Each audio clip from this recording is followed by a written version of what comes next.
reunidos, alabándole, exaltándole, estamos aquí, reunidos, adorándole en unidad. Estamos aquí, reunidos, alabándole, exaltándole, estamos aquí, reunidos, adorándole en unidad, en vida abundante, exaltamos al Señor, en vida abundante, queremos darle adoración, en vida abundante, proclamamos su amor.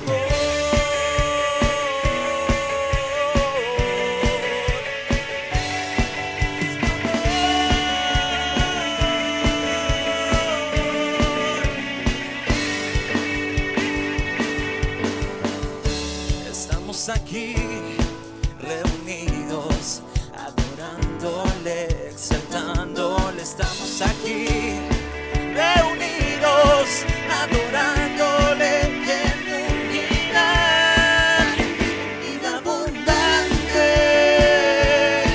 Exaltamos al Señor en vida abundante. Queremos darle adoración en vida abundante. Proclamamos su amor.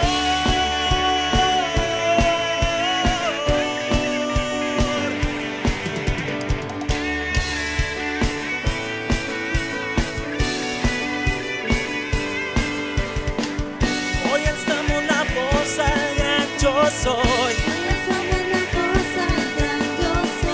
Proclamamos su amor en unidad. Hoy alzamos la voz al gran yo soy. Proclamamos su amor en unidad. Vida abundante. Exaltamos al Señor en vida abundante. Queremos darle adoración en vida abundante.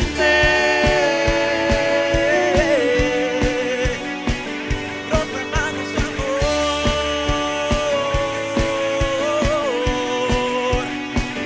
Proclamamos su amor.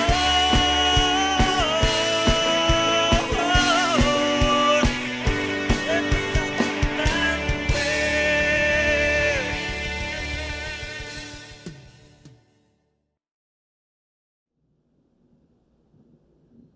Buenos días, hermanos, que Dios les bendiga. Damos gracias a Dios por una lección más en este último domingo del año. Y el día de hoy, pues, junto con mis hermanas, vamos a estar conversando acerca de lo que Colosenses nos dice en el capítulo 4, versículos 5 y 6. Y el título de la lección es Consejos Cruciales. A lo largo de este último trimestre del año, pues hemos ido hablando acerca del libro de Colosenses, qué es lo que nos dice, y vemos de que esta carta está dirigida a la iglesia en Colosas, y vemos de que Pablo está tratando de reenfocar a los cristianos en ese lugar acerca de algunas cosas que se habían estado desviando. Y básicamente esas lecciones son las que da Pablo en la carta a los Colosenses, y para poder tener una mayor comprensión de lo que nos habla esta carta y lo que hemos estado estudiando, vamos a ver un video acerca del contenido de la carta completa, y que nos va a servir de alguna manera para cerrar esta lección, para recordar lo que estuvimos estudiando durante este trimestre. Y bueno, presten la atención y veamos el video. La carta de Pablo a los Colosenses fue escrita durante una de las muchas prisiones de Pablo por anunciar a Jesús como el Señor resucitado. Y la carta está dirigida a un grupo de personas que Pablo nunca había conocido, que formaban una comunidad de iglesias que él no inició. Esta iglesia en Colosas fue iniciada por un colaborador de Pablo llamado Epafras, quien era de esa ciudad. Epafras había visitado a Pablo en prisión recientemente y le informó acerca de lo bien que estaban los colosenses en general, pero también le mencionó algunas de las presiones culturales que los tentaban a darle la espalda a Jesús. Así que Pablo escribió esta carta para animar a los colosenses a que aborden los asuntos que Epafras expuso y para retarlos a una mayor devoción a Jesús. El diseño de la carta y su flujo de pensamiento son muy fáciles de seguir. El movimiento inicial se enfoca en Jesús como el Mesías exaltado. Luego, Pablo continúa mostrando cómo su sufrimiento en la prisión es en dedicación a Jesús exaltado, y después aborda las presiones que están tentando a los colosenses para darle la espalda a Jesús. Después de esto, él explora la nueva manera de vivir que la resurrección de Jesús ha abierto para ellos. Así que la carta abre con 2 oraciones. Pablo primero agradece a Dios porque Epafras le comunicó que los colosenses han sido completamente fieles a Jesús, mostrando su amor por Dios y por su prójimo. Todo por la esperanza que tienen en la nueva creación que Jesús tiene preparada para ellos. Y continúa orando para que ellos crezcan en sabiduría y entendimiento acerca de Jesús. Y luego Pablo colocó un poema aquí para ayudar a los colosenses y a nosotros a hacer exactamente eso. Este es el centro del capítulo 1, un poema que se trata sobre el Mesías crucificado y exaltado. Tiene 2 versos paralelos y está lleno del lenguaje y las figuras de los libros de Génesis, Éxodo, Salmos y Proverbios. El primer verso explora cómo Jesús es la verdadera imagen de Dios. En él, todo el carácter y el propósito de Dios están encarnados en un ser humano. Él es el primogénito, una frase del Antiguo Testamento que expresa la estatura real de Jesús sobre toda la creación. Él comparte su identidad misma con el único Dios verdadero y creador, y a través de él toda la realidad ha sido creada, todos los poderes y autoridades, espirituales y humanas. Es en Jesús el Mesías que descubrimos al mismísimo autor y rey de la creación. Así que en el segundo verso descubrimos que Él es también el que está produciendo una nueva creación. Él es la cabeza de un nuevo cuerpo, lo que se refiere al pueblo de Jesús, la nueva humanidad de la cual su resurrección misma es un prototipo. En Él mora la presencia gloriosa de Dios manifestada en el templo. Así que es a través de la muerte y resurrección de Jesús que Dios ha reconciliado consigo mismo a la humanidad, a todos los poderes espirituales, a toda la creación. Este es un poema asombroso y Pablo continuará refiriéndose a él en el desarrollo de la carta. Así que primero nos muestra cómo la verdad de este poema transforma su propia experiencia de sufrir en prisión.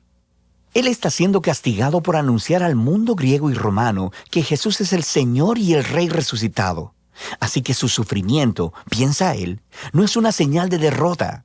En realidad es su manera de participar en el mismísimo sufrimiento de Jesús, realizado como un acto de amor. Y así, sus dificultades en realidad son una causa de gozo. Él está en prisión por las sorprendentes noticias de que el Mesías resucitado de Israel está creando una nueva familia multiétnica. Y aún más, así como la gloria divina mora en Jesús, Jesús mora en y a través de su familia internacional, o como dice Pablo, el Mesías en ustedes, la esperanza de gloria. Luego Pablo aborda las presiones culturales que están tentando a los colosenses a darle la espalda a Jesús. Ellos estaban siendo confrontados por una combinación de politeísmo místico, junto con una presión por guardar las leyes de la Torá. Todos estos nuevos cristianos habían crecido adorando a los varios dioses griegos y romanos que gobernaban las diferentes arenas de la vida humana, y muchos de ellos simplemente concluyeron que Jesús era una deidad más a la que podían adorar. También existía una gran presión por parte de la comunidad judeocristiana para que estos no judíos completaran su compromiso con el Mesías, obedeciendo todas las leyes que se encontraban en la Torá. Específicamente, él menciona comer una dieta kosher, guardar los días sagrados y la circuncisión. Es un problema muy similar al que trató en la carta a los Gálatas. Para Pablo, ceder ante cualquiera de esas 2 tentaciones es transigencia. Es fallar en entender quién Jesús realmente es y lo que Él hizo a su favor. Los colosenses solían vivir con miedo de los poderes espirituales y espíritus elementales, como Pablo los llama. Pero Jesús venció sobre estos con su muerte y resurrección. Él liberó a los colosenses de cualquier obligación hacia ellos, de la misma manera en que Jesús cumplió a nuestro favor todas las leyes de la Torá, las cuales, de todos modos, nunca tuvieron el poder de transformar el corazón humano egoísta. Y entonces, en función de lo que Jesús hizo en su vida, muerte y resurrección, no les falta nada. No necesita ser complementado con obediencia a las leyes. De cualquier forma, Él es la realidad a la que todas las leyes de la Torá apuntaban. En lugar de las leyes, los seguidores de Jesús tienen el poder de ser transformados por su resurrección, y eso es lo que Pablo continúa explorando. Seguir a Jesús significa unirse a su nueva humanidad, porque ahora sus vidas han sido unidas a la vida resucitada de Jesús. Y esta es la razón por la que Pablo reta a los colosenses a poner sus mentes en las cosas de arriba, donde está sentado el Mesías a la diestra de Dios. Ahora, Pablo aquí no quiere decir piensen sobre cómo algún día van a dejar la tierra e ir al cielo. Más bien, los cielos son el lugar trascendente desde donde Jesús gobierna ahora sobre toda la creación, y desde allí Él regresará un día para transformar todas las cosas. O, como dice Pablo, cuando el Mesías, que es vuestra vida, sea revelado, ustedes también serán revelados con Él en gloria. De manera que Pablo los reta a vivir en el presente como la nueva clase de humanos en los que un día se convertirán.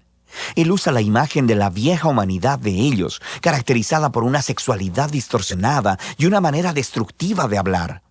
Para los cristianos, esa humanidad murió con Jesús y ha sido reemplazada por la humanidad nueva de Jesús, la cual se caracteriza por la misericordia y la generosidad, por el perdón y el amor.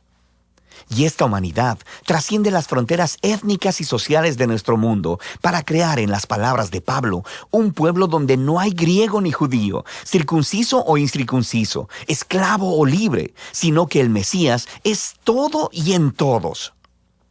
Luego Pablo se pone muy práctico y le muestra a los colosenses cómo esta nueva humanidad podría lucir en el hogar romano del primer siglo, el cual era una institución realmente autoritaria, donde el patriarca tenía el poder sobre la vida y la muerte de su esposa, hijos y esclavos. Pero así no debía ser en el hogar cristiano. Aquí, el Jesús resucitado es el verdadero Señor. Así que en el Señor, la esposa le permite a su esposo hacerse responsable de ella, y el esposo está sujeto a Jesús al amar a su esposa y poner el bienestar de ella delante del suyo. En un hogar donde Jesús es Señor, los niños no son objetos, sino que son guiados a la madurez y al respeto, y los padres deben criar a los niños con paciencia y entendimiento. Los cristianos que son esclavos deben honrar a sus amos humanos, precisamente porque ellos no son el verdadero amo, sino Jesús.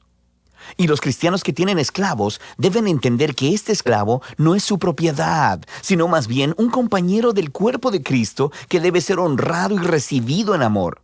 Y aquí Pablo está caminando en una línea muy delgada. Él está moldeando la institución romana más básica alrededor de Jesús, quien gobierna el mundo con su amor sacrificial.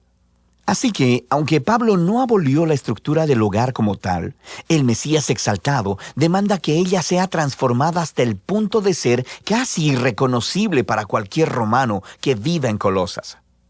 Puedes ver esto más claramente en la conclusión de la carta.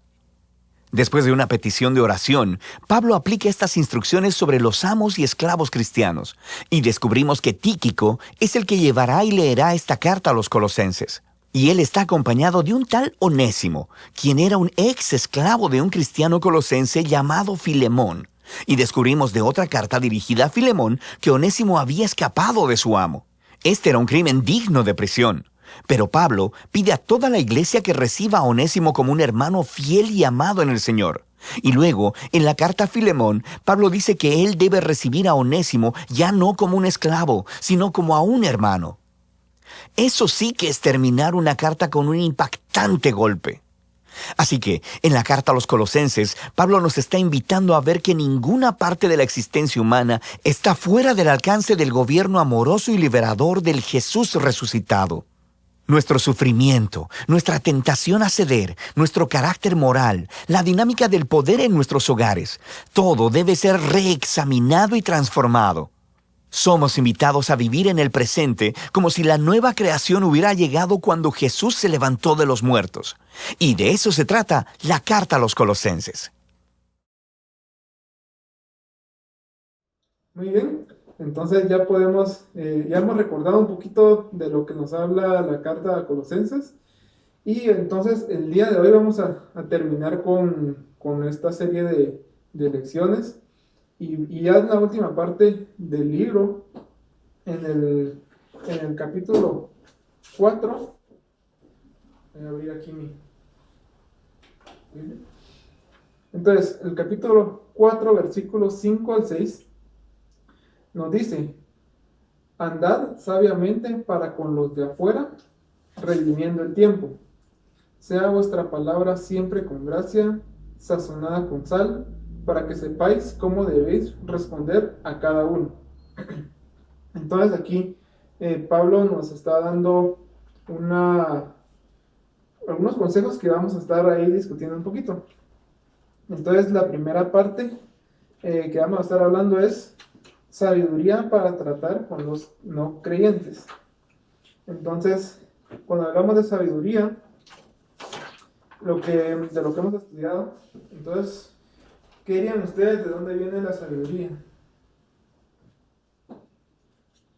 Bueno, yo creo que, como todos sabemos, la sabiduría está siendo dada por alguien que es mucho más sabio que todos nosotros, y es nuestro Señor, es Dios. Y realmente nosotros solo con pensar en que queremos ser sabios no lo vamos a lograr, sino que tenemos que pedirlo, tenemos que clamar a Dios por esa sabiduría. Y otra cosa es que no podemos tener sabiduría si no somos creyentes. La sabiduría viene de parte de Dios, es algo que Dios nos da, y algo que decía la lección, y es que no podemos vivir el Evangelio sin sabiduría. Y creo que esa es la parte de que humanamente nos equivocamos, pero si Dios nos da la sabiduría, entonces las cosas cambian. Entonces, respondiendo a la pregunta, creo que la sabiduría viene de Dios. Sí, precisamente la sabiduría nos la da Dios, y nos la da para que podamos encontrar el camino verdadero, es decir, el camino que nos lleva a Él. Y no solo encontrar el camino, sino mantenernos, permanecer en ese camino.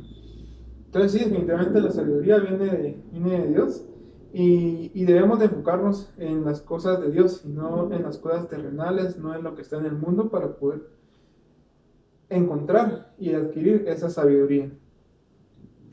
Y como estamos hablando de sabiduría para tratar con los no creyentes, entonces la siguiente pregunta que vamos con la que vamos a conversar un poco es: ¿con quiénes debemos andar sabiamente? Entonces, ¿qué piensan? Bueno, creo que con todos, pero de forma específica y según lo que decía la lección y de lo que nos habla la lección, es con los no creyentes. ¿Y por qué? Porque debemos todos conducirnos adecuadamente y con sabiduría. ¿Por qué? Por la palabra que todo el tiempo utilizamos en la iglesia y en ambientes de cristianos, y es el testimonio. Entonces, parte de conducirse sabiamente es tener un buen testimonio. Entonces, creo que la respuesta sería con todos, pero como de forma más precisa, con los no creyentes. Sí, muy cierto. Y creo que algo muy importante es de que tenemos que estar claros de que Dios está preocupado por estas otras personas que aún no han llegado a Él o no han llegado al Evangelio. Y como nos recuerda Pablo, nosotros somos los responsables de ir hacia ellos, de llevar el Evangelio hacia ellos como iglesia. ¿Y quién es la iglesia? Somos nosotros. No es tanto el edificio en el que vayamos, sino que nosotros somos esa iglesia que va a llevar el mensaje a estas personas que lo necesitan, porque sabemos que todos necesitamos de Dios. Y algo importante es de que tenemos que ser empáticos con estas personas, no condenarlos, porque no tenemos ese derecho, sino que ser empáticos y a través de eso actuar conforme a lo que Dios nos está llamando. Sí, exactamente. Entonces nosotros, pues sí, estamos en la tierra, estamos en el mundo, y nosotros, si nos llamamos cristianos, pues debemos de ser bien sabios, y a la hora de comportarnos frente a personas que no sean cristianos, pues debemos de dar un testimonio que refleje lo que nosotros decimos ser, porque Perfecto. debemos de recordar que nosotros somos sal y luz de la tierra. ¿Y qué significa eso? La sal y la luz dan vida, hacen que las cosas se permanezcan bien, y nosotros, pues, si estamos en la tierra, si estamos en el mundo, pues debemos de procurar que a través de nosotros las demás personas conozcan a Dios, y no que pase lo contrario, que por no actuar sabiamente las personas se alejen, exactamente, las personas se alejen. Debemos de cuidar nuestro comportamiento y nuestras actitudes. Si estas son como las del mundo, pero nosotros decimos ser cristianos, pues no estamos siendo sabios. Por eso es importante primero tener sabiduría para después comportarse sabiamente. Entonces Colosenses 3:2 nos dice: poned la mira en las cosas de arriba, no en las de la tierra. Debemos estar enfocados siempre en Dios. Los versículos que leímos al inicio nos hablaban de sabiduría, pero también nos hablaban del tiempo, y nos hablaban acerca de aprovechar el tiempo, aprovechar bien el tiempo. Entonces, ¿de qué manera debemos nosotros aprovechar bien el tiempo? Bueno, pienso que vamos a regresar a este versículo, el 5, el Colosenses 4:5, que nos decía redimiendo el tiempo. Y redimir estamos dando como otro sinónimo, que es aprovechar. Y este aprovechamiento de tiempo creo que todos lo hemos manejado ese vocabulario, y nosotros como cristianos lo vamos a aprovechar, o vamos a invertir el tiempo en las cosas de Dios, en las cosas que agraden a Dios. ¿Y por qué? Porque eso nos va a permitir eliminar toda distracción que tengamos de permanecer en el camino de Dios. Y ese aprovechamiento también nos llena y nos va llevando hacia esta sabiduría que Dios nos quiere dar para seguir actuando conforme a lo que estamos prácticamente predicando, ¿verdad? Y algo importante es que en Colosenses, como decía mi hermano Luis Esteban, en Colosenses 3:23 es hacer todo como para el Señor, no para los hombres. Y creo que también es importante recordar este capítulo 3, porque todo lo que vayamos a hacer debe de ser guiado al Señor, a lo que nos va a dar sabiduría, que es Dios. Entonces, es de aprovecharlo, es de invertir ese tiempo para las cosas que nos van a llenar de Él. Sí, y también pensar en que en las dos palabras, ¿verdad? Invertir y gastar, ¿verdad? Entonces, si desaprovechamos el tiempo, estamos perdiendo oportunidades.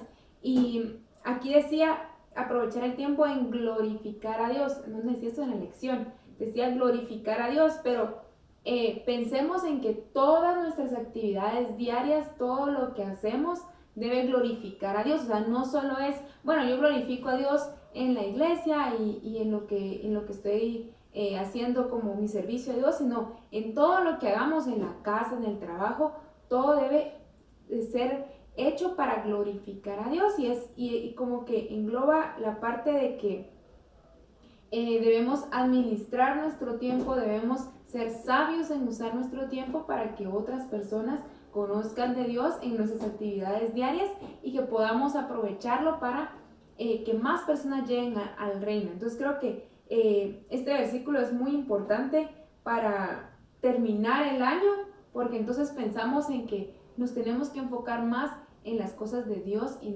no tanto en las cosas del mundo, y pensando siempre, todo el tiempo, en que queremos glorificar a Dios. Sí, exactamente, y algunas palabras que utilizaban era invertir. El tiempo al final es un recurso, nosotros debemos de decidir en qué lo estamos invirtiendo. Entonces, algún consejo que podemos estar definiendo ahorita es, al momento de hacer cualquier cosa, debemos de pensar si ese tiempo que vamos a invertir lo estamos empleando en algo que glorifica a Dios, o bien si estamos dejando de hacer algo que glorifica a Dios por otras cosas, exactamente. Entonces, es una buena reflexión de hacer en este día, y recordar en el año. En este año, pues fue un año extraño, ¿no? Un año en el que ocurrieron cosas que no esperábamos. Algunas personas tal vez tuvieron más tiempo otras tal vez tuvieron menos tiempo porque quizá el tiempo se les redujo y realmente no tenían espacio para hacer otras cosas, pero analicemos. Mi tiempo lo estuve invirtiendo en algo que glorificaba a Dios, o bien estuve haciendo otras cosas que bien las pude haber hecho en otro momento, en otro tiempo, porque tal vez no eran malas, pero que ese momento, ese espacio era el ideal para glorificar a Dios. Entonces, debemos de tener en mente eso. ¿Cómo debemos aprovechar nuestro tiempo? Y el consejo de la lección es, y lo que dice Pablo, es aprovechar el tiempo en las cosas que agradan y que glorifican a Dios. Pero estamos hablando de tiempo. ¿Y cuál es el tiempo entonces que debemos de administrar? ¿Qué tiempo es ese? En la lección hablaba de dos palabras que creo que es importante que las conozcamos y que sepamos estas definiciones. Y la primera era Kairos, que es el tiempo de Dios y que solo debemos someternos a Él porque es lo que Él sabe. Él planeó desde el momento en que creó el mundo, en que inició toda la creación, y solo Él lo sabe y solo Él administra y define ese tiempo, y nosotros simplemente debemos someternos a lo que Él decide. Pero el otro tiempo, y que es el que debemos administrar, es el Cronos, que es en el cual vivimos y que es el que hemos estado platicando, que es el que debemos aprovechar en las cosas de Dios y en las cosas del mundo. Yo incluí aquí la palabra afán, ¿verdad? Que en el Cronos es donde nosotros pensamos en el afán de las cosas y que nos preocupamos porque no nos va a dar tiempo, porque ahora todo es rápido, pero si lo sabemos administrar, si estamos enfocados, si estamos concentrados en lo que realmente es importante, entonces el afán ya no está, porque Dios nos ayuda a administrarlo. Entonces ese es el tiempo que debemos administrar. Y creo que es importante conocer estos dos conceptos, porque tal y como decía la lección, nos ayuda a comprender cómo debemos de estar actuando. Porque al pensar solo en el tiempo Cronos, justo caemos en pensar en que se nos está cortando el tiempo y ya no tenemos tiempo para nada.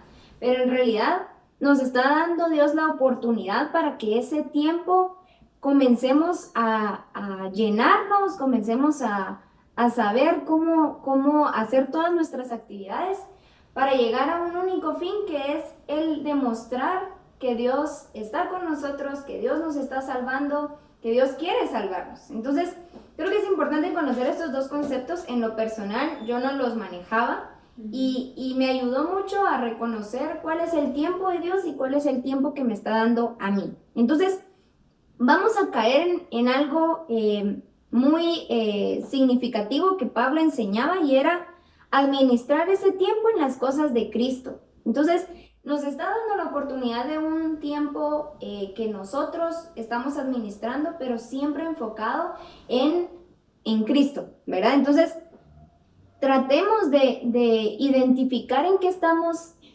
como invirtiendo el tiempo la mayor parte de nuestra vida, y poder identificar qué estamos poniendo como prioridad. Creo que todos conocemos que de primero debe de ir Dios y luego todas las cosas, porque a partir de eso todo lo demás va como fluyendo por gracia de Dios, ¿verdad? Por misericordia de Dios. Entonces, recordemos de que Pablo en esta parte pues le estaba hablando a esta iglesia que se llamaba Colosas, pero también nos está hablando a nosotros. También es algo actual, ¿verdad? De inviertan el tiempo en algo que les va a ayudar a glorificar a Dios. Entonces, caemos en esto mismo, ¿verdad? De todo el tiempo que tenemos, lo vamos a administrar e invertir para Cristo. Sí, exactamente. Entonces recordemos, hay dos tiempos. Está el tiempo Kairos, que es el tiempo de Dios, el tiempo que solo Él maneja, en el que van a ir ocurriendo las cosas que Él ya ha establecido, y que ahí no podemos hacer absolutamente nada, únicamente someternos a Él y a su voluntad. Y el Cronos, que es el que manejamos nosotros, que es el que sí podemos administrar y el que sí podemos nosotros de alguna manera controlar y manejar. Ahora, vamos al capítulo nuevamente 4, versículo 6, que nos dice: sea vuestra palabra siempre con gracia, sazonada con sal, para que sepáis cómo debéis responder a cada uno. Entonces, aquí ya estamos hablando de las palabras. ¿Qué características deben de tener nuestras palabras a la hora de hablar con alguna persona? ¿Qué características? Creo que es importante recordar lo que decíamos de sal y luz, ¿verdad? De que me llamaba la atención el título porque decía palabras con gracia sazonadas con sal. Y para cocinar, es como una analogía, ¿verdad? Para cocinar necesitamos sal para darle sabor o que tenga como ese toque que nos dé ese gusto. Y estas palabras con gracia, creo que una de las principales características es que tienen que tener esa sal para que sean recibidas adecuadamente para las otras personas. Si las damos de muy golpe, si las damos como con mucha frialdad, lo que provocamos es herir a la otra persona. Y estamos hablando de tener conversaciones con estas personas que aún no son creyentes. Entonces, realmente tienen que tener gracia. Y volvemos, ¿quién nos va a dar esa gracia? Es Dios. Y ¿cómo logramos esas palabras con gracia? Es con sabiduría, porque nos va a permitir ser prudentes. Entonces, creo que esa es una de las características muy específicas, que tienen que ser palabras con gracia, y esa gracia también está siendo comparada, lo vuelvo a decir, con empatía. No para criticar, no como para venir y decirle a la persona lo que está haciendo como mal o condenarla, sino que realmente con esa empatía de que él está aprendiendo, esa otra persona está aprendiendo a cómo reconocer a Dios. Entonces debe de ser con gracia. Sí, y para tener conversaciones cordiales y agradables, que era uno de los subtítulos de la lección, creo que el hecho de que uno tenga la gracia de Dios y que sean palabras que lleven esa gracia que solo viene, que es divina, así vamos a lograr tener esas conversaciones. Y otras características es que tienen que ser llenas de amor, del amor de Cristo, llenas de empatía y bien pensadas, dirigidas a predicar. Entonces, tal vez una conversación normal, pero todo el tiempo debemos estar pensando en que estamos compartiendo el mensaje de Cristo. Entonces ahí ya pensamos en que tiene que haber sabiduría, que es lo que hemos estado platicando. Y este consejo creo que es bien importante. Y Colosenses 4, versículos 3 y 4 dice, orando también al mismo tiempo por nosotros, para que el Señor nos abra puerta para la palabra, a fin de dar a conocer el misterio de Cristo, por el cual también estoy preso, para que lo manifieste cómo debo hablar. Entonces Pablo aquí nos está dando un consejo bien importante y dice también orando. ¿Por qué? Porque la gracia y la sabiduría solo provienen de Dios. Y esta parte de la característica de llenas del amor de Cristo. ¿De quién? De Cristo. O sea, que necesitamos tener esa comunión con Dios para poder tener esas conversaciones cordiales y agradables. Creo que esas son las características. Sí, exactamente.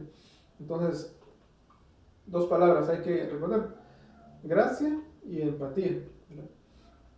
¿Por qué? Porque la empatía nos ayuda a conectarnos con otra persona emocionalmente en lo que está viviendo, en lo que está pasando o sus condiciones. Nosotros aquí podemos estar hablando de un ambiente bastante controlado, todos conocemos a Cristo, pero estas palabras son precisamente para el momento en que tenemos que hablar con alguien que no conoce a Cristo. Y si vemos en Colosenses 3:8, vemos un listado también de unas cositas que debemos de quitarnos, y dice: pero ahora dejad también vosotros todas estas cosas: ira, enojo, malicia, blasfemia, palabras deshonestas de vuestra boca. Nosotros no podemos hablar con alguien de la manera que Cristo quiere y transmitiendo el amor de Cristo si nosotros no nos hemos quitado estas cosas. Entonces, ya que conocemos características de las palabras, ¿cómo debemos entonces responder a los de afuera? Aquí la lección hablaba de que tenemos una lucha permanente para demostrar que somos hijos de Dios, y creo que esa parte de cómo saber responder es lo que nos dice también, o parte de lo que nos dice también lo que leías tú de Colosenses 3:8, ¿verdad? Todas estas palabras no pueden ir dentro de nuestras, todas esas como actitudes no pueden ir dentro de nuestras respuestas. Pero también aquí hay otro que dice, no mintáis los unos a los otros, habiendo despojado al viejo hombre con sus hechos y revestido el nuevo, el cual conforme a la imagen del que lo creó se va renovando hasta el conocimiento pleno. Entonces creo que la parte de cómo debemos responder es que debemos responder con la palabra de Dios, como bien convencidos de lo que creemos y de quiénes somos, de que somos hijos de Dios. Y el apóstol Pablo luchó mucho con el sincretismo, que era la mezcla de lo espiritual con lo del mundo. Y creo que en esa parte tenemos que estar bien conscientes de que debemos ser bien firmes en que no, estamos en el mundo, pero no somos del mundo. Entonces nuestras respuestas deben ser siempre con la convicción de que creemos en Dios y que la palabra de Dios es quien nos da la sabiduría y la gracia. Exacto, y es como muy específico esta parte de que nuestras respuestas tienen que ser firmes o muy como seguras, pero también relacionadas o combinadas con empatía, que no sean como de forma de pelea o de entrar en conflicto, ¿verdad? Sino que firmes, pero siempre llevando ese amor en Cristo. Y algo más es de que esa respuesta o de cómo vamos a estar, cómo vamos a saber responder, pues Dios nos va a dar las palabras específicas, pero siempre van a estar fundamentadas en la palabra de Dios. Y por eso mismo también debemos de conocer la palabra de Dios para poder utilizarla, para poder recordarla en esos momentos. Y un tercer punto que también nos va a ayudar es de que los principios cristianos o los valores cristianos que nosotros vivamos, los debemos de tener claros y definidos para que cuando actuemos, eso también esté predicando o esté respondiendo a los otros. Entonces creo que esos son los tres puntos muy específicos para poder saber responder a los otros. Sí, y al hablar de incluir la empatía, quiere decir que nuestra respuesta tiene que ser inteligente. No debemos de contestar, o sea, a la hora de responder al mundo, no solo con nuestras palabras, sino con nuestras acciones y con nuestro comportamiento y con todo lo que damos, pues sí, definitivamente tiene que ser firme, tiene que ser clara, tiene que ser inteligente y no basada solo en nuestro parecer, solo en lo que nosotros pensamos o en las filosofías o en algo que nos diga el mundo, porque el mundo nos puede llevar por una dirección. Y bueno, la conclusión que nos da la lección dice, el apóstol Pablo enseñó la importancia de andar sabiamente con los no creyentes, aprovechando bien el tiempo y teniendo conversaciones cordiales y agradables con los que aún no han aceptado el evangelio. ¿Conclusión?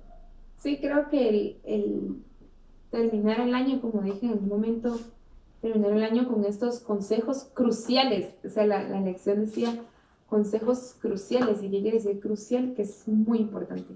Entonces, para poder terminar el año, creo que es bien importante conocer estos consejos y aprender de la palabra de Dios, seguir aprendiendo de lo que Dios nos enseña, y todos estos consejos son para tener una vida plena, una vida tranquila, una vida que realmente demuestre el amor de Dios. Bueno, en mi caso creo que es de evaluar si estamos pidiendo sabiduría hacia Dios, y si no lo estamos haciendo, tratemos de en nuestras oraciones pedirle a Dios esa sabiduría. Él nos dice que al que pide se le dará, y una de las cosas que Él puede dar es sabiduría, y esa sabiduría nos va a ayudar a cumplir con la gran comisión que nos dejó Jesús cuando regresó al cielo. Y creo que ese debe ser nuestro enfoque, nuestra meta, en traer a más no creyentes hacia el Evangelio. Y como dijimos durante toda la lección, la sabiduría va a ser el principio, ¿verdad? Entonces, esa sabiduría que podamos desarrollar nos va a comenzar a dar palabras de gracia, nos va a comenzar a dar aprovechamiento del tiempo y nos va a dar esa respuesta adecuada o asertiva hacia las personas que no son creyentes. Así que vamos a cerrar este tiempo con una oración, y si nos pueden acompañar ahí desde donde se encuentran, cerramos sus ojos. Señor, muchas gracias por esta palabra, por esta lección. Gracias, Señor, porque tú nos has puesto en este momento para nuestras vidas. Señor, te pedimos que tú nos ayudes a poder aprovechar bien el tiempo, a poder redimir el tiempo, a poder adquirir tu sabiduría. Danos esa sabiduría que tanto necesitamos para poder comportarnos adecuadamente con las personas que no te conocen. Pon en nosotros las palabras correctas, las palabras adecuadas y aquellas palabras también que son importantes, darlas a tiempo y fuera de tiempo, pero que sea de una manera cordial, que sea de una manera agradable y que podamos de esa manera transmitir tu amor, transmitir lo que tú has hecho en nuestras vidas y que más personas te conozcan. Te damos gracias por todo este tiempo, gracias por este año, por esta serie de lecciones, 52 lecciones que pudimos estudiar tu palabra. Te pedimos que esa semilla que hay en nuestro corazón haya caído en tierra fértil y que pueda dar fruto al 100 por uno. En el nombre de Jesús, amén. Amén.